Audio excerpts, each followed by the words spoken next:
Welcome back, dear explorers, to part 3 of the System and Journey overview of our ritual research reise. We will be diving now into the exploration of the map.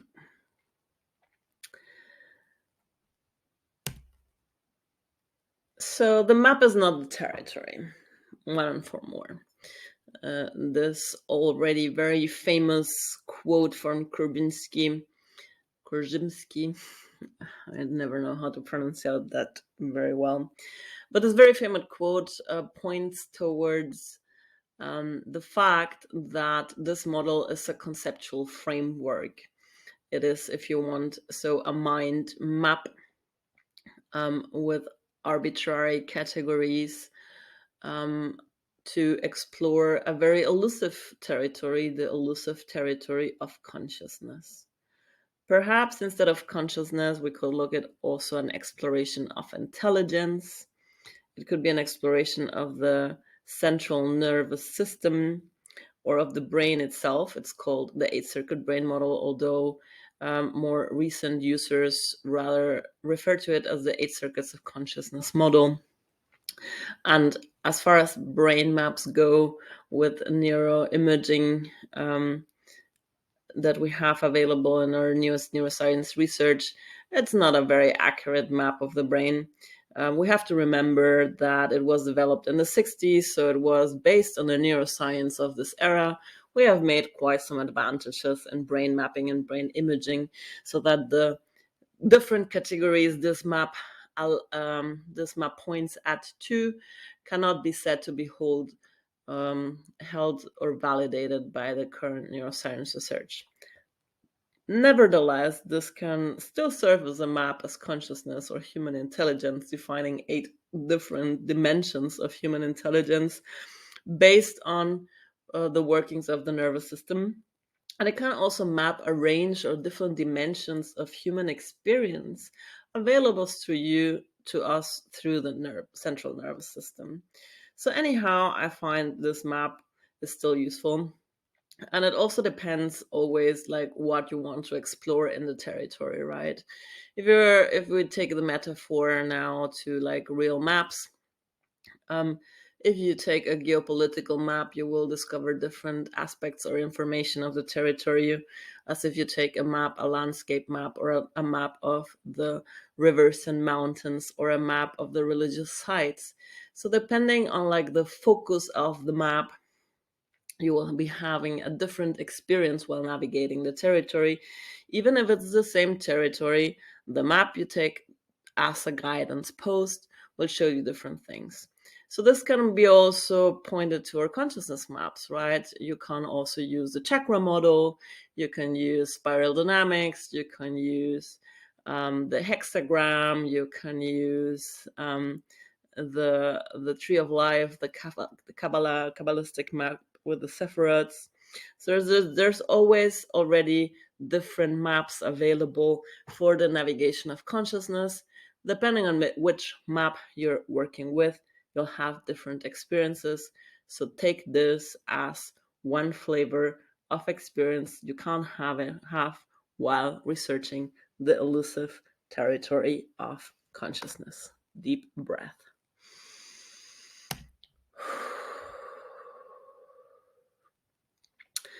Now this map maps two different categories of consciousness. One is the personal consciousness, one is the transpersonal consciousness. So circuits 1 to 4 here represented in the red, yellow, orange, and green we can say represent the part of the personal development, personal psychological development, personal psychology, and the development of her nervous systems as it evolves through different stages of development until our teenage years.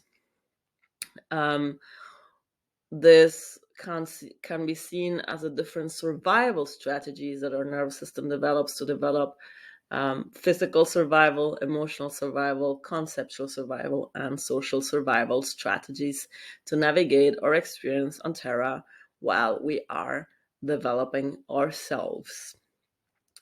In the sense of Discordian paradigm that we're playing with, this would be the side of order in our system, the given structures that develop in our brain towards the growth of our nervous system. So when we head into the higher states of consciousness, to the right side, is where we can starting to go into expansion areas or growth areas. So if we challenge a little bit the order by bringing in a little bit of disorder, our nervous system is challenged to adapt, to grow, to expand, to adapt its strategies. If that expansion goes too far or too fast for us, for our system to adapt to the changes and the disorder we're bringing in, it ceases to be creative disorder and turns into destructive disorder. And what we're going to experience is dysregulation of our nervous system in the circuits 1, 2, 3, or 4, or all of them, if we have experienced enough chaotic disorder energy or experiences. Deep breath.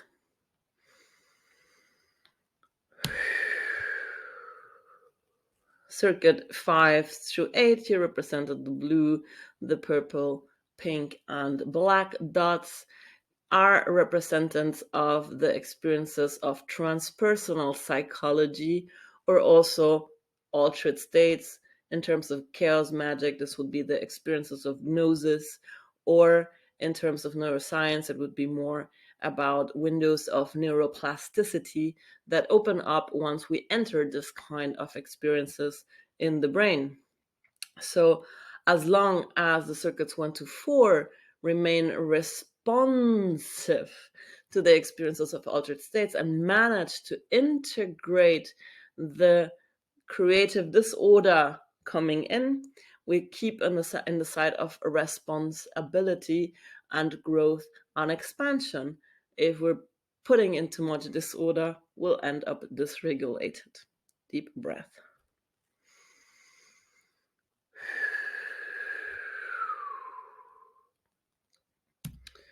Now we'll continue in the same video here because we're still only 7 minutes in.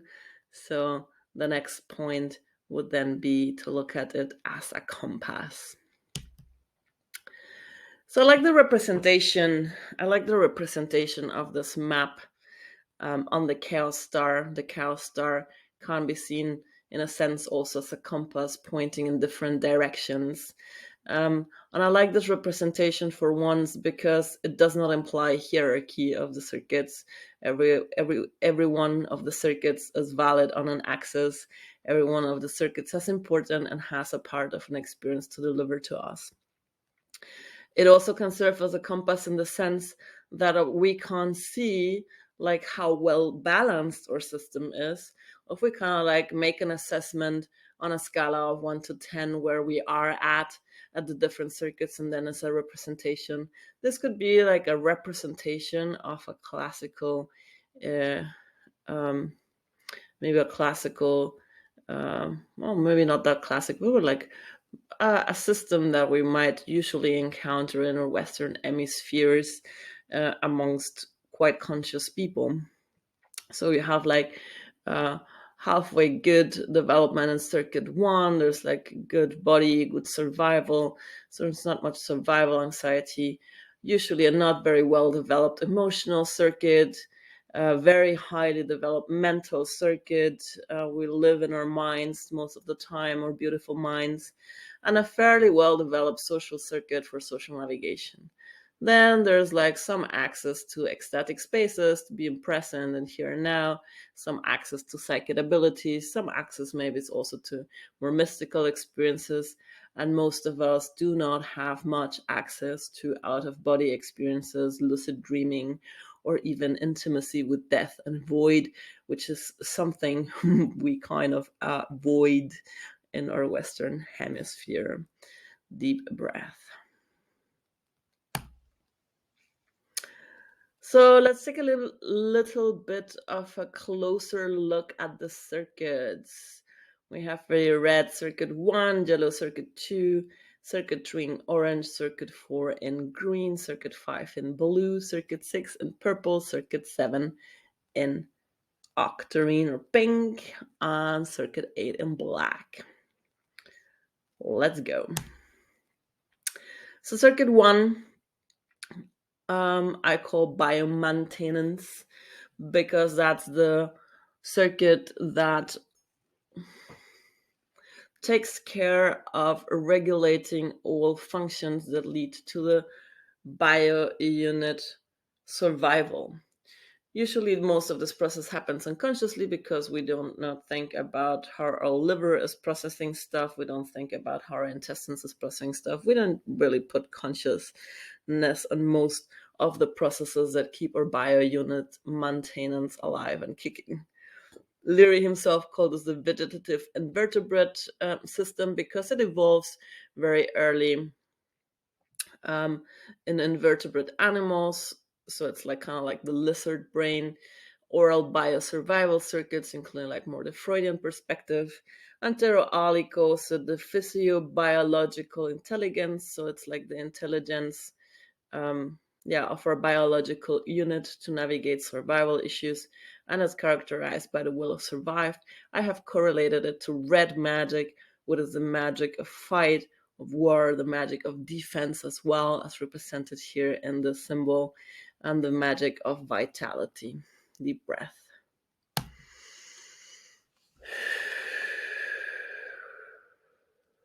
Circuit 2, I call it the emotional sovereignty circuit. Leary called it the emotional locomotion circuit because it's about movement, like about the emotional signals and the movement forward or away from our caregivers. Robert Anton Wilson called it the emotional territorial circuit because it's about the territorials and the boundaries and exploring the different territory and the dominance and submission in the territory. Antero-Ali calls it as well emotional territorial intelligence, so the intelligence we need to navigate territory, and the will to power, to our personal power. So that's what emotional sovereignty is about, personal power. And I've correlated it to jello magic, which is ego magic, magic to increase the radiance of our sense of self. Deep breath.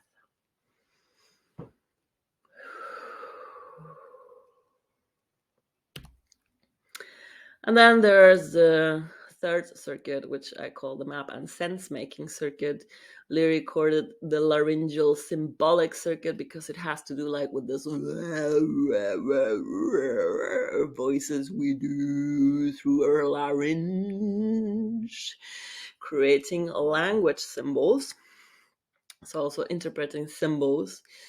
And the semantic time binding, it was what is called by Robert Anton Wilson in the sense of it's the meaning making. Semantics is the meaning that we give to symbols and signs, and time binding in the sense that it is this circuit that gives us a sense of time or experience of time, because it's the part of the system that creates memories and history, and also imagine future events, stories about future events, or a sense of time is highly linked to our capacity to recall memories and to imagine future outcomes.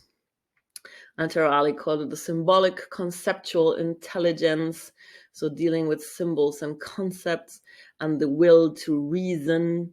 And I have correlated to jello magic as to orange magic, as wit magic or mind magic of the mercurial type. Deep breath.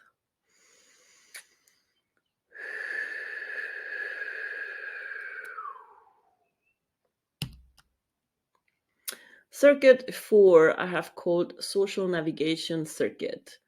By Leary, it is called the social sexual domestication because it's about how primates get domesticated into social constructs, and also our sexuality gets domesticated, so we can't have like a social control over reproduction. Robert Anton Wilson also called it a social sexual circuit. For Antero-Ali, it was more about social moral intelligence, so also about discerning the moral codes to navigate a social field. And it's characterized by the will to socialize, to bond with other domesticated primates such as yourself. And I've correlated it with green magic, and it might be like a little bit problematic, but we'll look into it further as we navigate through the circuits and to the colors. Love magic is the green magic, so it's like the magic that opens our hearts and allows us for this very special connections between individuals, so socializing out from the compass of the heart. Deep breath.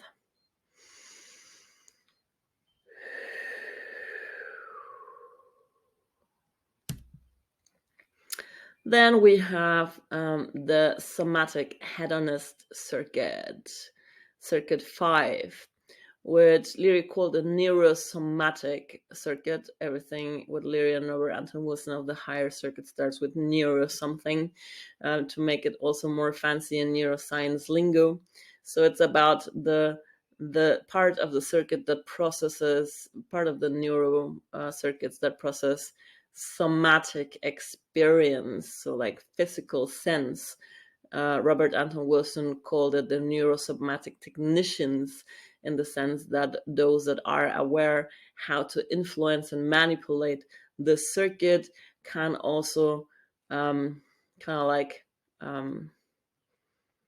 very consciously induce different states of being and pleasure and well-being. So shamans, Robert Anton Wilson would call neurosomatic technicians, because they know how to manipulate our well-being. Antero Ali called it somatic intelligence of body wisdom, and it's characterized by not a will to something, but an absence to something, in this case, the absence of suffering. So it's kind of like a well-being circuit when we're like very well in tuned with our body. I've correlated it with wealth magic, the blue magic of wealth magic, and at the first glance, that might not seem very logical, and it might take some mind gymnastics to make it palpable to you, but it's something along the way of like, if we have managed our physical survival issues and are very in tune with our impressions, body, and our senses, it becomes also easier to access the flow of things to come our way and be provided for. We'll dig more deeper into that as we explore deeper each circuit. A deep breath.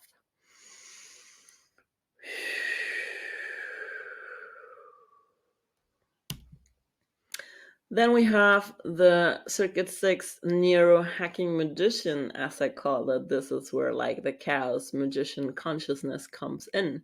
For Leary, this was a neuroelectric circuit because it process brain electric signals, so you can't like read and access information out of the neuroelectric signals brains transmit, so you have like access to information that is usually not accessible through the senses or symbolic experience, but that transcends those. Robert Anton Wilson called it the meta-programming circuit, so it's a level of consciousness you have to access to reprogram other parts of the circuit and make changes in other parts of the circuits. Anter Ali called it as well the intuitive psychic intelligence, or the absence, characterized by the absence of self-investment and dogma. I have correlated it with purple magic, which is sex magic. Out of the link that Antero Ali calls also this the circuit where our energetic body comes alive and where we start developing some sort of psychic abilities as well. So this is about tapping into the energy of the life force, of the Kundalini life force that we can activate, or we activate when we do acts of sex magic. Deep breath.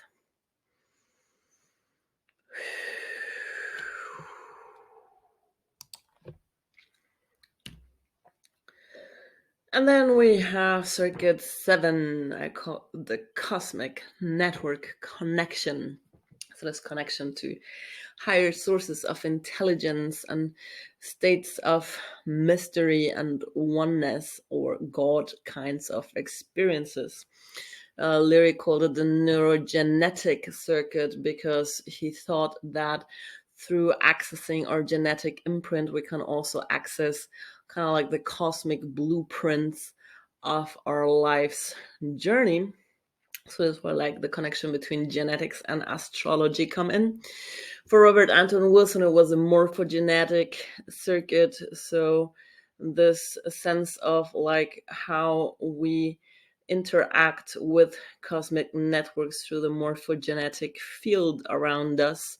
Antero Ali called it the mythopoetic genetic intelligence, or the absence of a dualistic mind.